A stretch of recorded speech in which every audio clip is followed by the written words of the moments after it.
നമസ്കാരം, one India മലയാളത്തിന്റെ top 5 ന്യൂസിലേക്ക് സ്വാഗതം. തൂക്കുമന്ത്രിസഭ വന്നതോടെ സർക്കാർ രൂപീകരണം തർക്കത്തിലായ ഗോവയിൽ മുഖ്യമന്ത്രി മനോഹർ പരീക്കർ വിശ്വാസ വോട്ട് നേടി.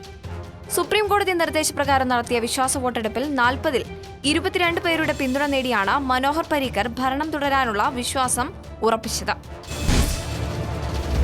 അമേരിക്കൻ കേന്ദ്ര ബാങ്കായ ഫെഡറൽ റിസർവ് പലിശ നിരക്ക് 0.5% വർദ്ധിപ്പിച്ചിട്ടും രാജ്യത്തെ ഓഹരി നാണ്യ വിപണികളിൽ വൻകുതിപ്പ്. ഡോളറിനെതിരെ 65 രൂപ 40 പൈസയിലേക്ക് ഉയർന്ന രൂപ 1.5 വർഷത്തിനിടയിലെ ഏറ്റവും മികച്ച നിലവാരത്തിലെത്തി. KPCC അധ്യക്ഷ സ്ഥാനത്തു നിന്നുള്ള VM സുധീരന്റെ രാജി ഇതുവരെ അംഗീകരിച്ചിട്ടില്ലെന്ന് കോൺഗ്രസ് ഹൈക്കമാൻഡ്. സോണിയാഗാന്ധി തിരിച്ചെത്തിയ ശേഷമേ സുധീരന്റെ രാജിക്കാര്യത്തിൽ അന്തിമ തീരുമാനം ഉണ്ടാവുകയുള്ളൂ എന്നും ഹൈക്കമാൻഡ് അറിയിച്ചു. തെരഞ്ഞെടുപ്പ് സഖ്യമുണ്ടാക്കിയപ്പോൾ BJP നൽകിയ വാഗ്ദാനങ്ങൾ പാലിച്ചില്ലെങ്കിൽ രാഷ്ട്രീയ നിലപാട് എടുക്കേണ്ടി വരുമെന്ന് ജനാധിപത്യ രാഷ്ട്രീയ സഭാ ചെയർപേഴ്സൺ CK ജാനു. കേന്ദ്രത്തിൽ ഒറ്റയ്ക്ക് ഭരിക്കുന്ന പാർട്ടിയെ സംബന്ധിച്ച് എന്തെങ്കിലും തീരുമാനമെടുക്കാൻ 24 മണിക്കൂർ പോലും വേണ്ടെന്നും CK ജാനു പറഞ്ഞു.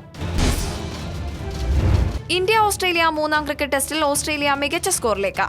സെഞ്ചുറി നേടിയ ക്യാപ്റ്റൻ സ്റ്റീവ് സ്മിത്തിന്റെയും ടെസ്റ്റിൽ കന്നി അർദ്ധ സെഞ്ചുറി കുറിച്ച ഗ്ലെൻ മാക്സ്വെല്ലിന്റെയും മികവിൽ 4 വിക്കറ്റ് നഷ്ടത്തിൽ 272 റൺസ് എന്ന നിലയിലാണ് ഓസ്ട്രേലിയ. എല്ലാ ദിവസവും ടോപ്പ് 5 ന്യൂസിനായി വൺ ഇന്ത്യ മലയാളം സബ്സ്ക്രൈബ് ചെയ്യുക.